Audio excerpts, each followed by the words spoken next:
जय जगन्नाथ नमस्कार दर्शक बंधु आपण देखुं ओडिशा अपडेट आज 8 मे आसतु जान आज 30 टी बड़ खबर देश ठार आरंभ कर विदेश पर्यंत एवं ओडिशा समेत 30 टी बड़ खबर उपर नजर पकाइबा। जदि आपण आम यूट्यूब चैनल को प्रथम थर विजिट कर देखुं ताले सब्सक्राइब करेंगे लाइक करेंगे। आसतु 30 टी बड़ खबर उपर नजर पकाइबा। प्रथम खबर ओडिशार महिलांक पई आसुछि बड़ अपडेट। सुभद्रा योजनार पूर्व वंचित थिबा हजार हजार महिला खाता को पुणी टंका पठाଯିବ। सरकार कहते ई-केवाईसी और बैंक समेत कारण जो मैंने टंका पाई नथिले से माने एबे डीबीटी माध्यम अर्थ मिलिबो। गाँ अंचल अनेक महिला यही टंकार छोट व्यवसाय आरंभ करें। यह महिला सशक्तिकरण बड़ पदक्षेप बोली कहुଯାଇଛି। परवर्ती खबर पाणीपाग विभाग पक्षर ओडिशा रे अनेक जिला को वर्षा और वज्रपात सतर्कता सूचना जारी कराଯାଇଛି। कटक भुवनेश्वर मयूरभंज केन्दुझर झड़ वर्षा संभावना रही। तीव्र गरम लोक मैंने असुविधा भोग करुवा बेले यही वर्षा किछि रिहास देइछि किंतु वज्रपात आशंका थिबार लोक मानकु खोला जगार न रहिबा परामर्श दिया जायछि। चाषी माने मध्य एही वर्षा को नहीं आशंका चाषी माने मध्य एही वर्षा को नहीं आशा बांधिछन्ति। परवर्ती खबर देश में सुना दर पुणी नुआ रेकर्ड छुईला। 24 कैरेट सुना दर अनेक सहर में बड़ वृद्धि होइछि। विवाह ऋतु और अंतर्जातीय टणाटणी कारण यही वृद्धि होइछि। मध्यम वर्गर परिवार यह बड़ चिंतार कथा कारण विवाह किणवा एवं अधिक खर्च होइछि। गहना व्यवसायी मानक कहते गहना व्यवसायी माने कहते ग्राहक संख्या कमुछंती। परवर्ती खबर अंतर्जातीय क्रूड तेल दर ऊपर नीचा हेउथिबार पेट्रोल डीजेल दर को नहीं चर्चा जारी रही। तेल दर बढ़िले दैनिक सामग्री मध्य महंगा हो जाइपारे। चाषी ट्रक चालक और छोट व्यवसायी माने सबुठारु अधिक प्रभावित होइछन्ति। साधारण लोक एवं सरकार रिहाती आशा करुछन्ति। तेल दर बढ़िले परिवहन खर्च बढ़ी सबु जिनिस दर बढ़ी जाइपारे। परवर्ती खबर ओडिशा रे बड़ शिल्प निवेश को नहीं आसुछि बड़ खबर। विभिन्न कंपनी राज्य रे शिल्प डाटा सेंटर और ग्रीन एनर्जी प्रकल्प आरंभ पाई आगुआ आसिछन्ति। एथिरे हजार हजार युवक को चाकरी मिलिबार आशा रही। कलिंग नगर और भुवनेश्वर भली अंचल शिल्प केन्द्र परिमाण बढ़िया को देखा राज्यर अर्थनीति आहुरी जाइपारे। परवर्ती खबर पुरी रे विश्व प्रसिद्ध रथयात्रा प्रस्तुति जोर धरी।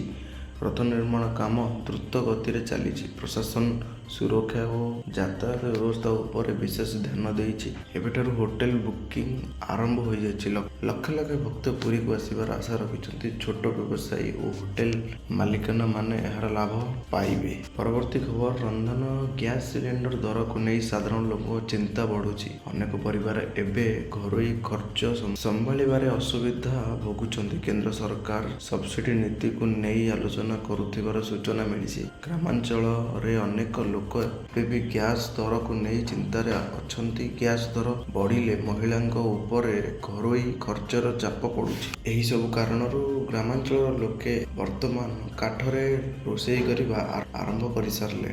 परवर्ती खबर रूस यूक्रेन मध्य युद्ध एबे भी जारी रही। विश्व बाजार रे एहार प्रभाव देखा देछि। तेल दर सोना दर खाद्य सामग्री उपर एहार प्रभाव पड़ुछि। भारत सह अनेक देश शांतिर पक्षर मत रखुछन्ति। साधारण लोकों जीवन मध्य एहार अर्थनैतिक प्रभाव पड़ु। परवर्ती खबर आर्टिफिशियल इंटेलिजेंस अर्थात एआई क्षेत्र में भारत द्रुत गति रे आगकू बढ़ी। शिक्षा हॉस्पिटल और आईटी क्षेत्र में एआई बड़ परिवर्तन आणुछि। भुवनेश्वर में मध्य आईटी और डाटा सेंटर में निवेश बढ़ुछि। युवक मानक यह नुआ चाकरी सुजोग आनीपारे। परवर्ती खबर प्रधानमंत्री आवास योजनार नुआ बेनिफिशियरी तालिका जारी होइछि। जो गरीब परिवार एपर्यंत पक्का घर पाई नथिले सेमानंक पाई एबे बड़ खुशी खबर। निज घर पाइबा आशा अछंती। ग्रामांचल रे अनेक लोक निज घर पाइबार आशारे अछंती। परवर्ती खबर राज्य में नुआ हाईवे प्रकल्प काम द्रुत गति चली। ଏହାଦ୍ୱାରା ଯାତାୟାତ ସୁବିଧାରେ ଆଉ ଏକ ଲାଭନୀୟ ମୋଡ଼ ନେବ। ବ୍ୟବସାୟ ଶିଳ୍ପ ଉନ୍ନତି ପାଇଁ ମଧ୍ୟ ଏକ ଲାଭଦାୟକ ହେବ। ପରବର୍ତ୍ତୀ ଖବର, ପଶ୍ଚିମ ଓଡ଼ିଶାରେ ତୀବ୍ର ଗରମ ଜାରି ରହିଛି। ସମ୍ବଲପୁର ତାପମାତ୍ରା 42 ଡିଗ୍ରୀ ଉପରେ ରହିଛି। ଲୋକମାନଙ୍କୁ ଦିନରେ ନ ବାହାରିବା ପାଇଁ ପରାମର୍ଶ ଦିଆଯାଇଛି। ପରବର୍ତ୍ତୀ ଖବର, ଚୀନ ଅର୍ଥନୀତିର ଧୀର ଗତିକୁ ନେଇ ବିଶ୍ୱରେ ଚର୍ଚ୍ଚା ଚାଲିଛି। ଅନେକ କମ୍ପାନୀ ଏବେ ଭାରତ ଦିଗକୁ ଆସୁଛନ୍ତି। ଏହା ଭାରତ ପାଇଁ ବଡ଼ ଅବସର ହୋଇପାରେ। ପରବର୍ତ୍ତୀ ଖବର, ଭାରତର ନୂଆ ସେମିକଣ୍ଡକ୍ଟର ପ୍ରକଳ୍ପ ଆରମ୍ଭ ହୋଇଛି। ଏହା ଦ୍ୱାରା ଟେକ୍ନୋଲୋଜି କ୍ଷେତ୍ରରେ ଚାକିରି ସୁଯୋଗ ବଢ଼ିଛି। ଯୁବକ ଇଞ୍ଜିନିୟରଙ୍କ ପାଇଁ ଏଇଟା ଏକ ବଡ଼ ସୁଯୋଗ। ପରବର୍ତ୍ତୀ ଖବର, ଓଡ଼ିଶାରେ ଗ୍ରୀନ୍ ହାଇଡ୍ରୋଜେନ୍ ଓ ସୋଲାର ପ୍ରକଳ୍ପ ପାଇଁ ନୂଆ ନିବେଶ ଆସୁଛି। ଏହା ଓଡ଼ିଶାର ଅର୍ଥନୀତିକୁ ଆଗେଇ ନେବା ସହିତ ଓଡ଼ିଶାର ଯୁବପିଢ଼ିଙ୍କୁ ଚାକିରି ମଧ୍ୟ ଦେବ। ପରବର୍ତ୍ତୀ ଖବର, ଆଦାନୀ ଗ୍ରୁପ୍ ଓଡ଼ିଶାରେ ବଡ଼ ନିବେଶ ଯୋଜନା ଘୋଷଣା କରିଛି। ବନ୍ଦର ଓ ଶିଳ୍ପ ପ୍ରକଳ୍ପ ଦ୍ୱାରା 1000ରୁ ଅଧିକ ଲୋକଙ୍କୁ ଚାକିରି ମିଳିବାର ସମ୍ଭାବନା ରହିଛି। ପରବର୍ତ୍ତୀ ଖବର, ବଢ଼ିଲା ରେଳ ଡିଭିଜନ। ଓଡ଼ିଶାରେ ନୂଆ ରେଳ ଲାଇନ ଓ ଷ୍ଟେସନ ଆଧୁନିକ କାମ ଚାଲିଛି। ଏହା ଦ୍ୱାରା ଯାତ୍ରୀମାନେ ଭଲ ସୁବିଧା ପାଇପାରିବେ। ପରବର୍ତ୍ତୀ ଖବର, ମଧ୍ୟ ପୂର୍ବ ଆମେରିକା ଓ ଇରାନ ମଧ୍ୟରେ ଟଣାଟଣି ବଢ଼ୁଛି। ଏହାର ପ୍ରଭାବ ତେଲ ବଜାର ଉପରେ ପଡ଼ୁଛି। ପରବର୍ତ୍ତୀ ଖବର, ସୁନା ସହ ରୂପା ଦର ମଧ୍ୟ ବଢ଼ୁଛି। ଗହଣା ଓ ଇଲେକ୍ଟ୍ରୋନିକ୍ସ ବଜାର ଉପରେ ଏହାର ପ୍ରଭାବ ପଡ଼ୁଛି। ପରବର୍ତ୍ତୀ ଖବର, ମୋହନ ମାଝୀ ଦେଲେ ବଡ଼ ଅପଡେଟ୍। ମହିଳା ସଶକ୍ତିକରଣ ପାଇଁ ସରକାର ଆଣୁଛନ୍ତି ନୂଆ ସହାୟତା ଯୋଜନା ଆରମ୍ଭ। ପରବର୍ତ୍ତୀ ଖବର, ରେଲୱେ, ବ୍ୟାଙ୍କ ଓ ଆଇଟି କ୍ଷେତ୍ରରେ ନୂଆ ନିଯୁକ୍ତି ଆସୁଛି। ଯୁବକମାନେ ଏବେ ପ୍ରସ୍ତୁତ ଆରମ୍ଭ କରିଛନ୍ତି। ଯୁବକମାନଙ୍କ ପାଇଁ ସରକାରୀ ଚାକିରିର ଗୋଟିଏ ବଡ଼ ଅବସର ରହିଛି। ପରବର୍ତ୍ତୀ ଖବର, ପୁରୀ, କୋଣାର୍କ ଓ ଚିଲିକାକୁ ନେଇ ପର୍ଯ୍ୟଟକ ବିଭାଗ ବଡ଼ ପ୍ରଚାର ଆରମ୍ଭ କରିଛି। ଏହା ହୋଟେଲ ଓ ସ୍ଥାନୀୟ ବ୍ୟବସାୟୀଙ୍କୁ ଲାଭଦାୟକ ହେବ। ପରବର୍ତ୍ତୀ ଖବର, ଡିଜିଟାଲ ସେବାକୁ ଗାଁ ପର୍ଯ୍ୟନ୍ତ ପହଞ୍ଚାଇବା ପାଇଁ ନୂଆ ପଦକ୍ଷେପ ନେଇଛନ୍ତି ମୋହନ ମାଝୀ ସରକାର। ଲୋକ ଅନଲାଇନ୍ ସେବାକୁ ଲାଭ ଉଠାଇ ପାରୁନାହାନ୍ତି। କେମିତି ଲାଭ ଉଠାଇ ପାରିବେ ସେହାକୁ ନେଇ ଚର୍ଚ୍ଚା କରିଛନ୍ତି ମୋହନ ମାଝୀ। ପରବର୍ତ୍ତୀ ଖବର, ଦୈନିକ ସାମଗ୍ରୀ ଦର ବଢ଼ୁଥିବାରୁ ସାଧାରଣ ଲୋକେ ଚିନ୍ତାରେ ଅଛନ୍ତି। ଉପରେ ଚାପ ପଡ଼ୁଛି। ଶ୍ରମିକମାନଙ୍କର ଦାବି ରହିଛି ଯେ ଦୈନିକ ଦରକୁ ନେଇ ବଢ଼ୁ।